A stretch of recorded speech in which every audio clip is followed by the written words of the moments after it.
കൊല്ലം ജില്ലയിലെ പ്രശാന്ത സുന്ദരമായ ഗ്രാമപ്രദേശമാണ് പുത്തൂർ.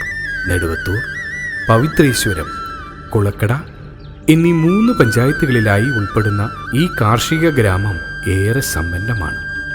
കശുവണ്ടി വ്യവസായത്തിലും ഇഷ്ടിക വ്യവസായത്തിലും അധിഷ്ഠിതമായി നിരവധി പേർക്ക് തൊഴിൽ ചെയ്യാനുള്ള അവസരം ഈ പ്രദേശത്തുണ്ട്.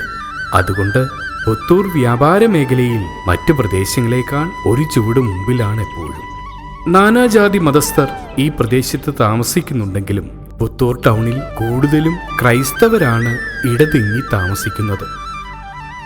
പുത്തൂർ എന്ന പേര് പുതിയ ഊര്, പുതിയ സ്ഥലം എന്നത് ലോപിച്ചുണ്ടായതാണ്. ആദ്യകാലങ്ങളിൽ പുത്തൂരിലെ ക്രൈസ്തവർ കടമ്പനാട് വലിയ പള്ളിയിലാണ് ആരാധനയ്ക്കും കൂദാശകൾക്കുമായി കടന്നു ചെന്നിരുന്നത്. പിന്നീട് അസൗകര്യങ്ങൾ വർദ്ധിച്ചപ്പോൾ പുത്തൂരിൽ ആരാധനാലയം സ്ഥാപിച്ചു. ഇതാണ് പുത്തൂർ വലിയ പള്ളി കൂട്ടായ്മ.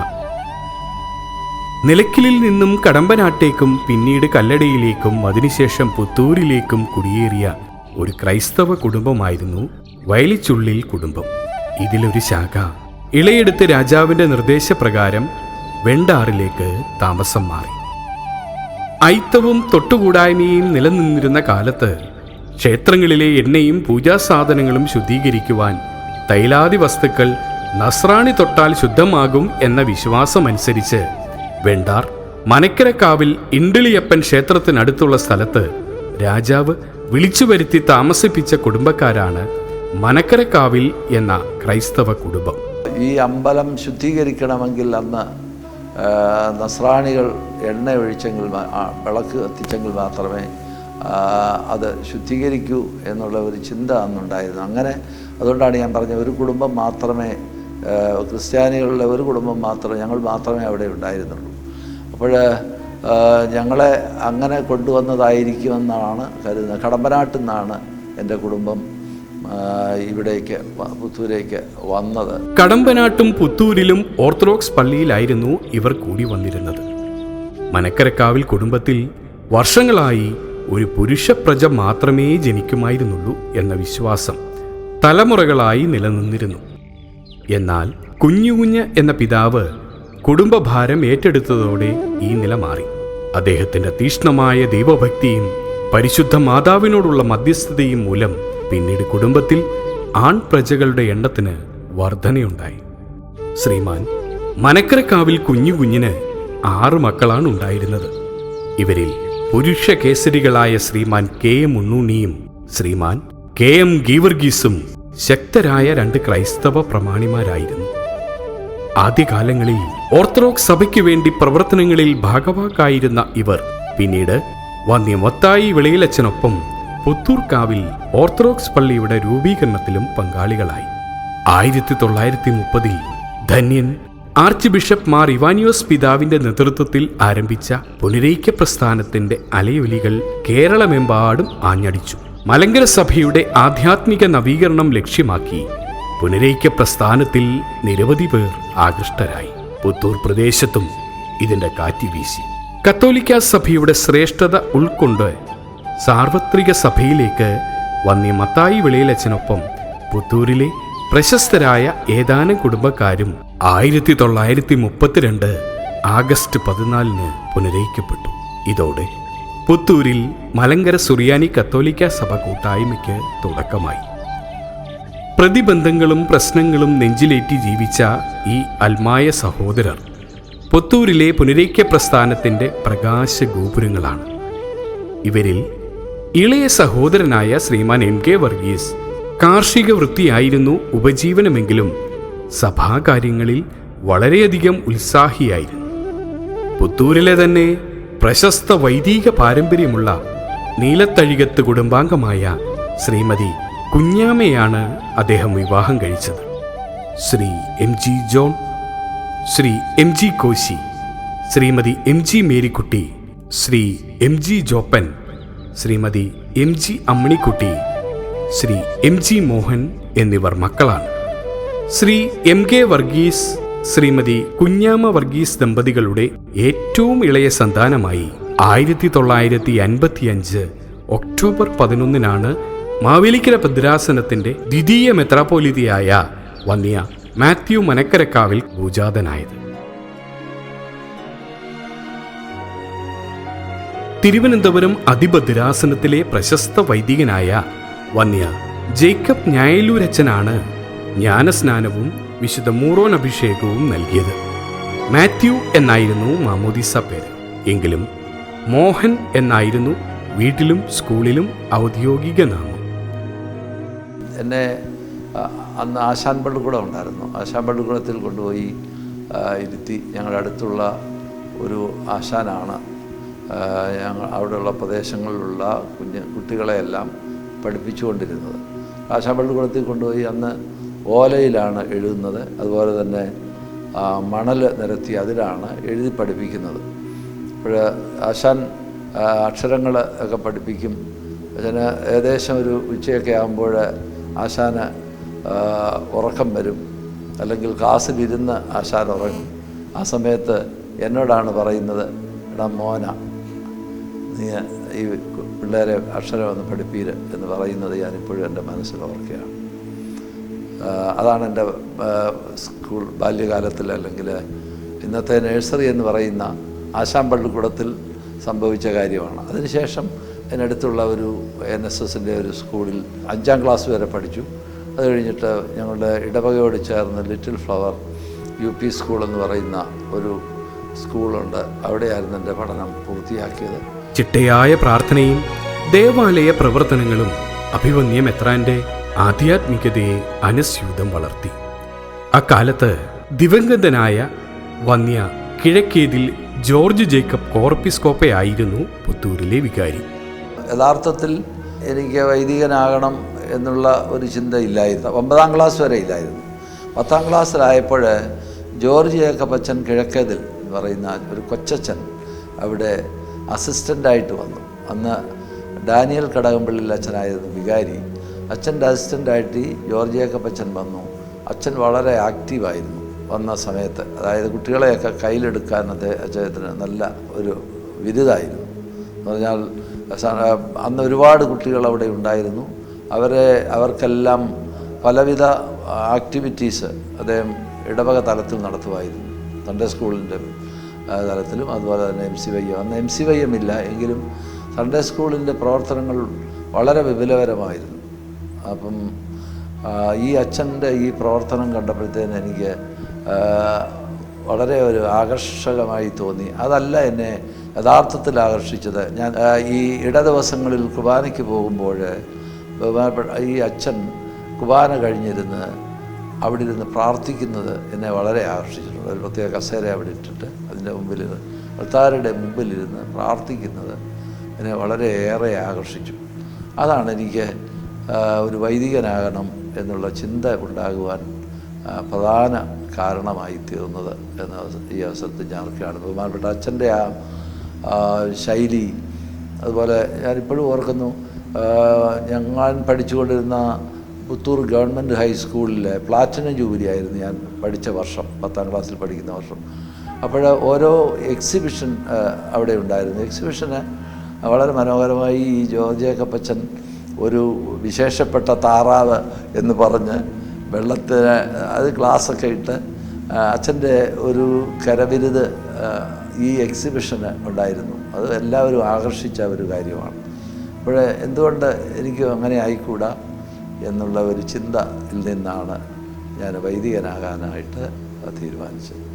സൺഡേ സ്കൂൾ, യുവജനങ്ങൾ എന്നിവയ്ക്കും പുത്തൻ ഉണർവ് നൽകുന്ന പ്രവർത്തനങ്ങളാണ് ബഹുമാനപ്പെട്ട കോർപ്പിസ്കോപ്പ അച്ഛൻ നടത്തിയിരുന്നത്. അച്ഛൻ്റെ പ്രാർത്ഥനയും മാതൃകാപരമായ ജീവിതവും വന്യ മെത്രാനെ ആകർഷിച്ചു. ദൈവവിളിയുടെ ആഗ്രഹം മനസ്സിൽ അങ്കരിച്ചു. 10ാം ക്ലാസ് റിസൾട്ട് വന്ന ശേഷം ആഗ്രഹം വന്യ വികാരി അച്ഛനെ അറിയിച്ചു. ഈ വാർത്ത വന്യ ജോർജ് ജേക്കബ് അച്ഛനിൽ വലിയ സന്തോഷം ജനിപ്പിച്ചു. തിരുവനന്തപുരം പട്ടം സെന്റ് അലോഷ്യസ് മൈനർ സെമിനാരി ദൈവവിളി ക്യാമ്പിൽ പങ്കെടുപ്പിച്ചു.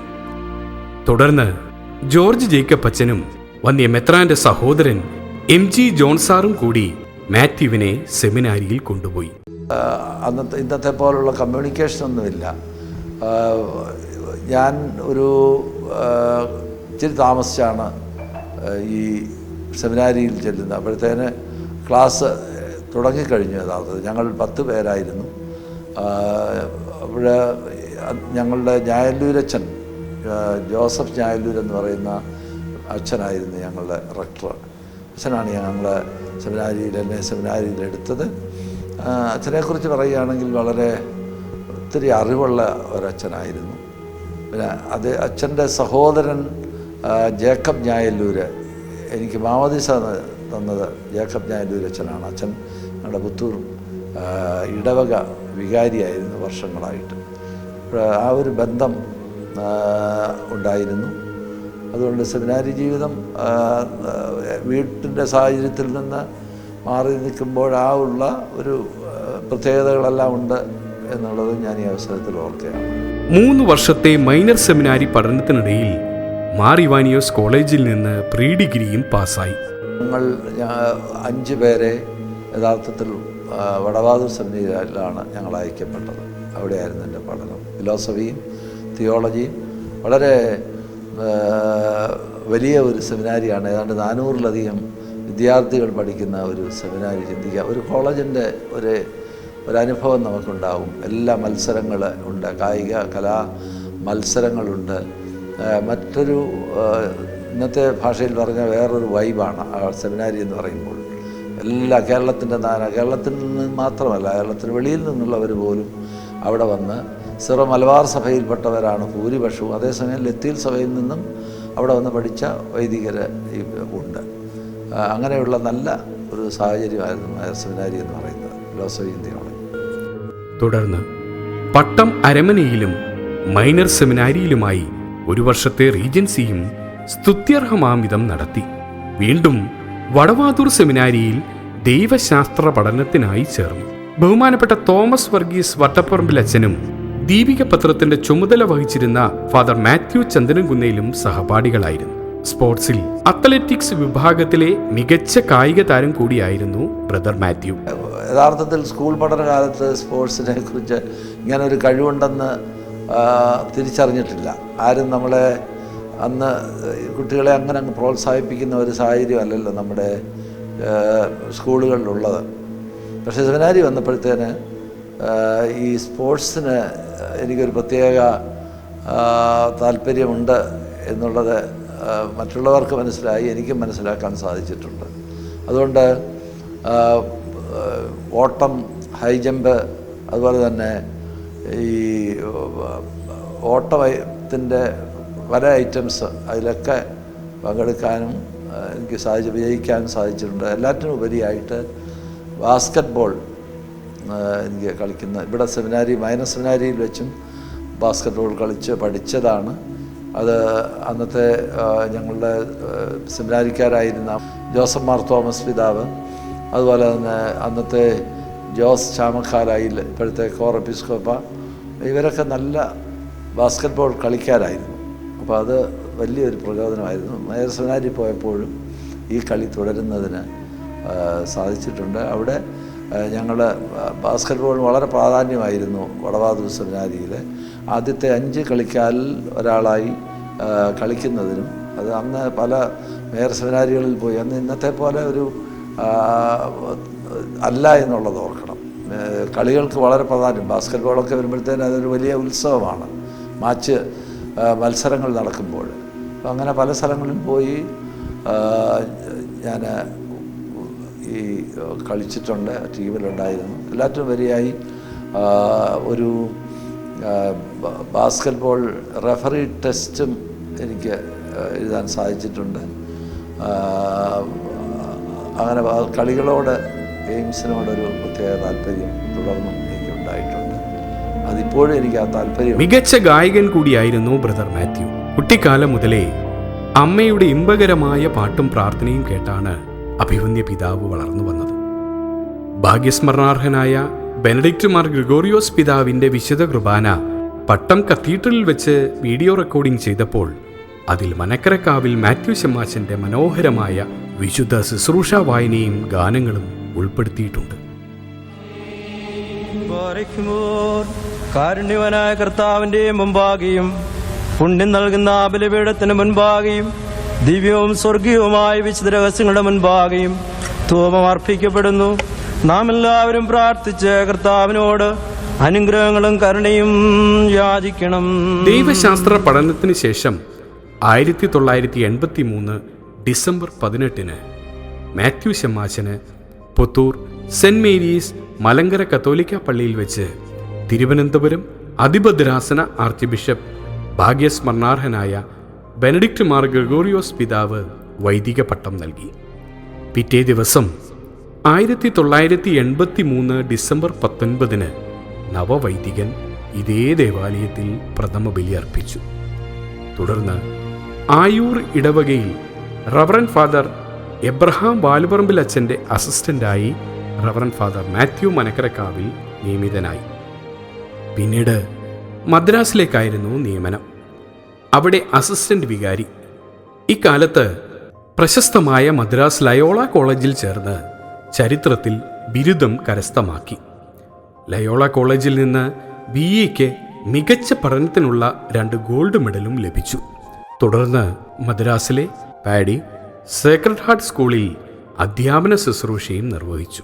ഇക്കാലത്ത് മദ്രാസ് സേക്രഡ് ഹാർട്ട് സ്കൂൾ പ്രശസ്ത മാമിതം നയിച്ചിരുന്നത് ജോഷുവ മാർ ഇഗ്നാത്യോസ് പിതാവായിരുന്നു. 1987 അഭിവന്യ മനക്കരക്കാവിൽ പിതാവിൻ്റെ മാതാവ് ദിവംഗതയായി. 1988-90 കാലയളവിൽ മധുര കാമരാജ് യൂണിവേഴ്സിറ്റിയിൽ നിന്ന് ഫ്രഞ്ച് സാഹിത്യത്തിൽ ബിരുദാനന്തര ബിരുദം നേടി. മധുര ക്ലാരറ്റ് ഫൗണിൽ താമസിച്ചാണ് പഠനം നടത്തിയത്. തുടർന്ന് അഭിവന്യ ബെനഡിക്റ്റ് മാർ ഗ്രിഗോറിയോസ് പിതാവിൻ്റെ നിർദ്ദേശാനുസരണം റവറൻ ഫാദർ മാത്യു മനക്കരക്കാവിൽ മാർ ഇവാനിയോസ് കോളേജിൽ അധ്യാപകനായി ജോലിയിൽ പ്രവേശിച്ചു. ഇക്കാലത്ത് കോളേജ് ഹോസ്റ്റൽ വാർഡൻ, ബർസാർ എന്നീ നിലകളിലുള്ള ജോലികളും ഭംഗിയായി നിർവഹിച്ചു. പ്രീ ഡിഗ്രി അന്നുണ്ടായിരുന്ന കാലഘട്ടമാണ്. Pre degree hostel Catholics non Catholics അങ്ങനെയായിരുന്നു അന്ന് ഈ പ്രീ ഡിഗ്രി ഹോസ്റ്റൽ വേർതിരിക്കപ്പെട്ടിരുന്നത്. അപ്പോൾ കാത്തലിക് ഹോസ്റ്റലിൻ്റെ ചുമതലക്കാരനായിട്ടാണ്, വാർഡനായിട്ടാണ് ഞാൻ നിയമിക്കപ്പെട്ടത്. അത് ഒരു നമുക്ക് കുട്ടികളെ കൂടുതൽ അടുത്തറിയാനും നമ്മൾ എത്രത്തോളം റിസ്കി ആയിട്ടുള്ള, ഇന്നത്തെ ഭാഷയിൽ പറഞ്ഞാൽ അതൊരു റിസ്കിയാണ് ഈ ഹോസ്റ്റൽ വാർഡൻ ആയിരിക്കുന്നത്. പക്ഷെ അന്നും റിസ്കി ആണെങ്കിൽ പോലും വ്യത്യാസമുണ്ട്. അന്നത്തെ കുട്ടികളും ഇന്നത്തെ കുട്ടികളും തമ്മിലുള്ള വ്യത്യാസത്തിലാണ് അതിൻ്റെ ഈ മാറ്റം വന്നിരിക്കുന്നത്. അപ്പോൾ ഒത്തിരിയേറെ ബാച്ചുകളിലുള്ള കുട്ടികൾ ഈ ഹോസ്റ്റലിൽ നിന്ന് കടന്നു പോയിട്ടുണ്ട്. ഏതാണ്ട് ഞാൻ പ്രീ ഡിഗ്രി ഹോസ്റ്റലിൽ ഏതാണ്ട് 9 വർഷത്തോളം ഞാൻ വാർഡനായിരുന്നു. ഒത്തിരിയേറെ ബാച്ചുകളെ കാണാൻ ഇടയായിട്ടുണ്ട്. അതിനുശേഷം പിന്നീട് ഡിഗ്രി അന്ന് പ്രീ ഡിഗ്രി ഡീലിംഗ് ചെയ്യുന്നു.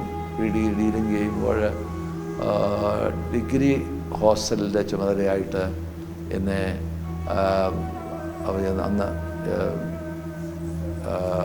സിറിൽ മാർ ബസേലിയോസ് പിതാവാണ് എന്നെ അതിൻ്റെ വാർഡനായിട്ട് നിയമിക്കുന്നത്. അന്ന് ഏതാണ്ട് 200-നടുത്ത് വിദ്യാർത്ഥികൾ ഹോസ്റ്റലിൽ ഉണ്ടായിരുന്നു. അപ്പോൾ ഞാൻ മാത്രമാണ് നോക്കിക്കൊണ്ടിരുന്നത്. ഹോസ്റ്റലിൻ്റെ കഥ ഒരു പ്രത്യേക കഥ തന്നെയാണ്. അത് ഉറങ്ങാൻ പറ്റിയല്ല. നമുക്ക് ഉറങ്ങിയ മുറിയിലെ ലൈറ്റ് നോക്കിയാണ് അന്ന് ചെറുപ്രായമാണെന്ന് ഓർക്കണം, ടീനേജാണ്, അവർ ബഹളം ഉണ്ടാക്കിക്കൊണ്ടിരുന്നത്. അങ്ങനെയാണ് പല സ്ഥലങ്ങളിൽ നിന്ന് എത്തുന്ന കുട്ടികളാണ്. ഏതാണ്ട് 100-200ഓളം പേര് ഉണ്ട്. വളരെ ലേറ്റായിട്ടാണ് ഞാൻ ഉറങ്ങിക്കൊണ്ടിരുന്നത്. ലേറ്റ് എന്ന് പറഞ്ഞാൽ 1:30-2 ആകുമ്പോഴാണ് യഥാർത്ഥത്തിൽ ഒന്ന് ഉറങ്ങാൻ പറ്റുന്നത്. കാരണം ലൈറ്റ് ഓഫ് ചെയ്ത് കഴിയുമ്പോൾ അച്ഛൻ ഉറങ്ങി എന്ന് കരുതി അവർ ബഹളം ഉണ്ടാക്കുമായിരുന്നു. ബഹളം ഉണ്ടാകുമെന്ന് പറഞ്ഞാൽ നമുക്ക് ഉറങ്ങാൻ പറ്റാത്ത പോലെ ഉള്ള ചെറുപ്പക്കാരുടെ, പക്ഷേ കുട്ടികൾ നല്ല കുട്ടികളായിരുന്നു എന്ന് പറഞ്ഞാൽ ഇങ്ങനെ ബഹളങ്ങളൊക്കെ ഉണ്ടാക്കുന്ന കുട്ടികൾ വളരെ നല്ല, അവരെല്ലാം ഇന്ന് വലിയ വലിയ സ്ഥാനങ്ങളിലാണ് ഇരിക്കുന്നത്. അവരെല്ലാം എന്നെ കാണാൻ വരും. അവരൊക്കെ കാണാൻ വരുമ്പോൾ ഓരോ കഥകൾ, അവർ ബാച്ചുകാർ ഒരുമിച്ച് കൂടുമ്പോൾ യഥാർത്ഥത്തിൽ അവർക്ക് ഒത്തിരി കഥകൾ എന്നെക്കുറിച്ച് പറയാനുണ്ട് എന്നാണ് ഞാൻ മനസ്സിലാക്കുന്നത്. അതുപോലെ അവരെ ഞാൻ സ്നേഹിച്ചിരുന്നു. അതേസമയം വളരെ കർശനമായിട്ടുള്ള നിയമം പാലിക്കുന്നതിൽ 6 മണിക്ക് ഹോസ്റ്റലിൽ കയറണമെന്നുള്ള ഒരു കർശന നിയമം ഞാൻ പാലിച്ചിരുന്നു. അതുകൊണ്ട് ഹോസ്റ്റൽ കുട്ടികൾ 6 മണിയാകുമ്പോഴത്തേന് എവിടെ നിന്നാണെങ്കിലും വന്ന് കയറുമായിരുന്നു. ഇന്നത് ചിന്തിക്കാൻ പറ്റുകയില്ല. അങ്ങനെ ഒരു കർശനമായ നിയമത്തിലൂടെയാണ് പോയത്. അതേസമയം കുട്ടികൾക്ക് പലപ്പോഴും അവർക്ക് സ്പിരിച്വൽ ടോക്ക് കൊടുക്കുമായിരുന്നു. അതുപോലെ തന്നെ എല്ലാ ദിവസമുള്ള വിശുദ്ധ കുർബാനയുണ്ട്, പ്രാർത്ഥനകൾ, വൈകിട്ട് പ്രാർത്ഥനകളുണ്ട്. ആ ഒരു ക്രമത്തിലായിരുന്നു പോയിക്കൊണ്ടിരുന്നത്. അവർക്ക് ആ ഒരു ശിക്ഷണം കൊടുക്കുന്നതിന് നമുക്ക് സാധിച്ചിട്ടുണ്ട്. ചെമ്പൂർ കേന്ദ്രമാക്കി 11 പള്ളികളിലും ശുശ്രൂഷ ചെയ്തു. ആ പ്രദേശങ്ങളിൽ നിന്ന് നിരവധി വിദ്യാർത്ഥികൾക്ക് മാർ ഇവാനിയോസ് കോളേജിൽ പഠന സൗകര്യം ഒരുക്കുകയും ചെയ്തു. 1997 മധുര കാമരാജ് യൂണിവേഴ്സിറ്റിയിൽ ചേർന്ന് എംഫിൽ പരീക്ഷയും പാസ്സായി. തുടർന്ന് ഉപരിപഠനാർത്ഥം ഫ്രാൻസിലേക്ക് പോയി. അവിടെ പാരീസ് കാത്തലിക് യൂണിവേഴ്സിറ്റിയിൽ ഉപരിപഠനം നടത്തി. തുടർന്ന് MS യൂണിവേഴ്സിറ്റിയിൽ നിന്ന് 1999 PhD കരസ്ഥമാക്കി. മാർ ഇവാനിയോസ് കോളേജിൽ തിരിച്ചെത്തി. മോറന്മാർ സിറിൽ ബെസേലിയോസ് പിതാവിന്റെ നിർദ്ദേശപ്രകാരം അധ്യാപനത്തോടൊപ്പം കോളേജിന്റെ ബെർസാർ പദവിയും വഹിച്ചു. 2007 മുതൽ മാർ ഇവാനിയോസ് കോളേജിന്റെ പ്രിൻസിപ്പലായി നിയമിതനായി. ഇക്കാലത്ത് കോളേജിനെ മികച്ച കലാലയമാക്കുന്നതിനും ഹരിത ക്യാമ്പസ് ആക്കുന്നതിനും മുഖ്യ പങ്കുവഹിച്ചു. കലാകായിക രംഗത്ത് മികച്ച കോളേജാക്കി മാറ്റി. അച്ചടക്കം കോളേജിന്റെ മുഖമുദ്രയാക്കി. ഇഗ്നോ കോഴ്സുകൾ മാർ ഇവാനിയോസ് ക്യാമ്പസിൽ തുടങ്ങി. ഡിപ്പാർട്ട്മെന്റുകൾ ആധുനികവൽക്കരിച്ചു. സുവോളജി ഡിപ്പാർട്ട്മെന്റ് മ്യൂസിയത്തിൽ നീലത്തിമിംഗലത്തിന്റെ സ്കെൽറ്റൻ സ്ഥാപിച്ചു. എല്ലാ വർഷവും ദേശീയവും അന്തർദേശീയവുമായ പ്രോഗ്രാമുകൾ കോളേജിൽ നടത്തി. ഗണിതശാസ്ത്ര വകുപ്പിനെ കേരള യൂണിവേഴ്സിറ്റിയുടെ അംഗീകൃത റിസർച്ച് സെന്ററാക്കി. ക്രിക്കറ്റ് ടീം രൂപീകരിച്ചു. വുമൻസ് അത്ലറ്റിക് ടീം കോളേജിലുണ്ടാക്കി. NAC A ഗ്രേഡ് കോളേജിന് ലഭിക്കുന്നതിനും ബഹുമാനപ്പെട്ട അച്ഛൻ യത്നിച്ചു. 2011 തലസ്ഥാനത്ത് നിന്നും വിരമിച്ചു. 2008 ബഹുമാനപ്പെട്ട മനക്കരക്കാവിലച്ഛന്റെ പൗരോഹിത്യ രജത ജൂബിലിയുടെ സ്മരണാർത്ഥം കല്ലടിച്ചവിള ഇടവകയ്ക്ക് 50 ലക്ഷം രൂപ ചെലവഴിച്ച് പുതിയ പള്ളി അദ്ദേഹം നിർമ്മിച്ചു നൽകി. ഇതിനുള്ള മുഴുവൻ തുകയും ബഹുമാനപ്പെട്ട അച്ഛനാണ് നൽകിയത്. തിരുവനന്തപുരം മേജർ അതിഭദ്രാസന ചരിത്രത്തിൽ ഇതം പ്രഥമമായിരുന്നു ഇത്തരമൊരു ജൂബിലി ആചരണം. ഇതര മതസ്ഥർ ധാരാളമുള്ള ഈ പ്രദേശത്ത് 20ഓളം ഭവനങ്ങൾ നിർമ്മിച്ചു നൽകി എന്നത് എടുത്തു പറയേണ്ട കാര്യമാണ്. 2000 മുതൽ 2014 വരെ 15 വർഷക്കാലം കല്ലടിച്ച വിളയിൽ ബഹുമാനപ്പെട്ട അച്ഛൻ സേവനം ചെയ്തു. 1999 മുതൽ 2011 വരെ ശാസ്തവട്ടം ഇടവകയുടെ വികാരി സ്ഥാനവും വഹിച്ചിരുന്നു. ഇവിടെ ഒരു കെട്ടിടം നിർമ്മിച്ച് സ്കൂൾ ആരംഭിച്ചുവെങ്കിലും 7-8 വർഷം മാത്രമേ പ്രവർത്തിക്കാനായുള്ളൂ. ബഹുമാനപ്പെട്ട മനക്കരക്കാവിലച്ഛൻ ഇവിടെ നിർമ്മിച്ച കുരിശടിയിൽ നാനാജാതി മതസ്ഥർ തിരികൊളുത്തി നേർച്ച കാഴ്ചകൾ അർപ്പിച്ച് പ്രാർത്ഥിക്കുന്നതും പതിവ് കാഴ്ചയാണ്. പിന്നീട് 2 വർഷക്കാലം കാര്യവട്ടം ഇടവകയിലും ശുശ്രൂഷ നിർവഹിച്ചു. 2013 മാർച്ച് 25 വന്യ മനക്കരക്കാവിലച്ഛനെ തിരുവനന്തപുരം മേജർ അതിഭദ്രാസന വികാർ ജനറൽ സ്ഥാനം നൽകി നിയമിച്ചു. 2014 നവംബർ 11 മോറോൻമോർ ബെസേലിയോസ് കർദിനാൾ ക്ലീമീസ് കാതോലിക്ക ബാവ മാത്യു മനക്കരക്കാവിലച്ഛന് കോറെപ്പിസ്കോപ്പ പദവി നൽകി. തിരുവനന്തപുരം മേജർ അതിഭദ്രാസനത്തിലെ സഭാ ശുശ്രൂഷകളിൽ സദാ ജാഗരൂപനായിരുന്നുകൊണ്ട് പരിശുദ്ധ കാതോലിക്ക ബാവായി സഹായിക്കുവാനും നയതന്ത്രപരമായി സഭാകാര്യങ്ങളിൽ ഇടപെട്ട് ശുശ്രൂഷ ചെയ്യുവാനും മോൺസിഞ്ഞോർ മാത്യു മനക്കരക്കാവിൽ കോറെപ്പിസ്കോപ്പ ഉത്സാഹം കാട്ടി. മലങ്കര സുറിയാനി കത്തോലിക്ക സഭയുടെ തലവനും പിതാവുമായ മോറന്മാർ ബെസേലിയോസ് കർദിനാൾ ക്ലീമീസ് കാതോലിക്ക ബാവ 2022 വന്യ കോറെപ്പിസ്കോപ്പ അച്ഛനെ മെത്രാൻ സംഘത്തിലേക്ക് ഉയർത്തി.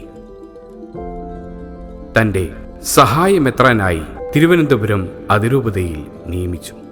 തന്നെ സമീപിക്കുന്ന ഏതൊരാളോടും വലിപ്പച്ചെറുപ്പമില്ലാതെ അസഹിഷ്ണുത പ്രകടിപ്പിക്കാതെ ഇടപെടാനും ആശ്വാസം നൽകാനും പരിഹാരം കൽപ്പിക്കാനുമുള്ള അഭിവന്യ മെത്രാന്റെ അസാധാരണ കഴിവ് എടുത്തു പറയേണ്ടതാണ്. ഏൽപ്പിക്കുന്ന ഉത്തരവാദിത്തം 100 മേനി വിശ്വസ്തയോടെ നിറവേറ്റുവാനും രഹസ്യമായി സൂക്ഷിക്കാനുമുള്ള അഭിവന്യ മെത്രാന്റെ പാടവം ശ്ലാഘനീയം തന്നെ. പൗരോഹിത്യത്തിന്റെ പൂർണ്ണതയിലേക്കുള്ള ഈ അസാധാരണ വിളിയെ ദൈവനിയോഗമായി തന്നെയാണ് അഭിമന്യ മെത്രാൻ കാണുന്നത്. ദൈവാശ്രയത്തിൽ ജീവിക്കുന്ന, സഭയെ നയിക്കുന്ന ഒരു പിതാവാണ് അത്യഭ്യത കാതലിക്ക ബാബ തിരുമേനി. അദ്ദേഹത്തിൻ്റെ പ്രവർത്തന ശൈലി വളരെ സവിശേഷതയുള്ളതാണ്. നമ്മൾ ചിന്തിക്കുന്നതിനപ്പുറമായി ഒരു പ്രശ്നത്തിന് പരിഹാരം കാണാൻ പിതാവിൻ്റെ മനസ്സിലുണ്ട്. നമ്മളൊരു പ്രശ്നം അഭിമുഖീകരിക്കുമ്പോൾ നമ്മൾ കാണുന്ന തരത്തിലല്ല അതിന് പരിഹാരം അഭിമന്യ പിതാവ് കാണുന്നത്. അത് ഞാൻ കണ്ടിട്ടുള്ള ഒരു വലിയ പ്രത്യേകതയാണ്. ദൈവാശ്രയമാണ് അതിന് ഏറ്റവും എല്ലാവരെയും ചേർത്ത് നിർത്തി ഒരുമിച്ച് കൊണ്ടുപോകുന്ന ഒരു സവിശേഷതയാണ്. അതുപോലെ തന്നെ നല്ല ഭരണ പാടവം പ്രകടിപ്പിക്കുന്ന പിതാവാണ്. എല്ലാ കാര്യങ്ങൾക്കും ചെറുതും വലുതുമായ എല്ലാ കാര്യങ്ങളും നേരിട്ടിടപെട്ട് അതിന് ഒരു കളങ്കവും ഉണ്ടാകാത്ത രീതിയിൽ നിസാര കാര്യങ്ങളിൽ പോലും ശ്രദ്ധ കേന്ദ്രീകരിച്ചുകൊണ്ട് പ്രവർത്തിക്കുന്ന ഒരു പ്രവർത്തന ശൈലിയാണ് പിതാവിൻ്റേത് എന്നുള്ളത് എനിക്ക് ഈ കാലങ്ങളിലൂടെ മനസ്സിലാക്കാൻ സാധിച്ചിട്ടുണ്ട്. എല്ലാവരെയും ചേർത്ത് നിർത്തുക, ഏറ്റവും വലിയ പിണങ്ങി ദൂരെ മാറി നിൽക്കുന്നവരെ പോലും ഒന്നിച്ച് ചേർത്ത് നിർത്താനുള്ള വലിയ ഒരു പാഠവും അഭിമന്യ പിതാവിനുണ്ട്. 3 വർഷത്തെ നിസ്തുലമായ സേവനത്തിന് ശേഷം 2025 ജൂൺ 29 മാവേലിക്കര രൂപതയുടെ ദ്വിതീയ മെത്രാനായി അഭിമന്യ മാത്യൂസ് മാർ പോളികാർപ്പസ് മെത്രാപ്പോലിത്ത സ്ഥാനമേൽക്കുകയാണ്. മാർ ഇവാനിയോസ് തിരുമേനിയുടെ ജന്മം കൊണ്ട് അനുഗ്രഹീതമായ മാവേലിക്കരയുടെ മണ്ണിനെ നയിക്കുവാൻ കർമ്മനിരതനായ ജോഷുവ മാർ ഇഗ്നാത്തിയോസ് മെത്രാപ്പോലിത്തായുടെ പിൻഗാമിയായാണ് അഭിമന്യ മാത്യൂസ് മാർ പോളികാർപ്പസ് മെത്രാപ്പോലിത്ത മാവേലിക്കരയിൽ എത്തുന്നത്. ഇഗ്നാത്തിയോസ് പിതാവിനെ ഞാൻ വൈദികനായതിനു ശേഷം എൻ്റെ രണ്ടാമത്തെ നിയമനം മദ്രാസിലേക്കായിരുന്നു. അന്ന് കോശി വർഗീസ് എന്നാണ് അച്ഛൻ്റെ പേര്. കോശി വർഗീസ് അച്ഛൻ്റെ അസിസ്റ്റൻ്റായിട്ടാണ് ഞാൻ നിയമിതനാകുന്നത്. അവിടെ ചെന്നപ്പോൾ എനിക്ക് അച്ഛനോടൊപ്പം ജീവിക്കുന്നതിന്, അവിടുത്തെ പള്ളികൾ നോക്കുന്നതിനൊക്കെ എനിക്ക് അവസരം ലഭിച്ചു. അവിടെ ബഹുമാനപ്പെട്ട അച്ഛൻ എന്നെ, അന്ന് അച്ഛനായിരുന്നു, പഠനത്തിൽ സഹായിച്ചു. പഠിക്കുന്നതിന് അവസരം ഉണ്ടായിരുന്നു. അതുപോലെ തന്നെ നല്ല സൗഹാർദ്ദപരമായ ഒരു അന്തരീക്ഷത്തിലാണ് ഞങ്ങളവിടെ ജീവിച്ചത്. ഒത്തിരിയേറെ അച്ഛൻ അല്ലെങ്കിൽ ജോഷുവ പിതാവ് മദ്രാസിൽ ശുശ്രൂഷിച്ചു. ജോഷുവ പിതാവിൻ്റെ ശുശ്രൂഷയുടെ ഫലമാണ് ഇപ്പോഴുള്ള മാർ ഗ്രിഗോറിയോസ് കോളേജ്, അതുപോലെ തന്നെ വലിയൊരു സ്കൂള്. അവിടെയുള്ള സംരംഭങ്ങളെല്ലാം ജോഷുവ പിതാവിൻ്റെ കാലഘട്ടത്തിൽ ഉണ്ടായിട്ടുള്ളതാണ്. അത് പിന്നീട് ഇപ്പോൾ പൂന ഖഡ്ഗി രൂപതയ്ക്ക് വിട്ടുകൊടുക്കുകയുണ്ടായെന്ന് നമുക്കറിയാമല്ലോ.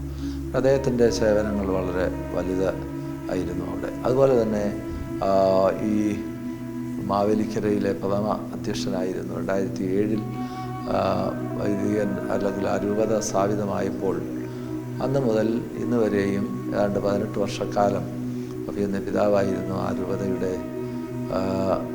അധ്യക്ഷൻ. ആ രൂപതയെ കെട്ടിപ്പടുക്കുന്നതിൽ അദ്ദേഹം നിർവഹിച്ച വലിയ പങ്ക് ഈ അവസരത്തിൽ ഓർക്കേണ്ടത് തന്നെയാണ്.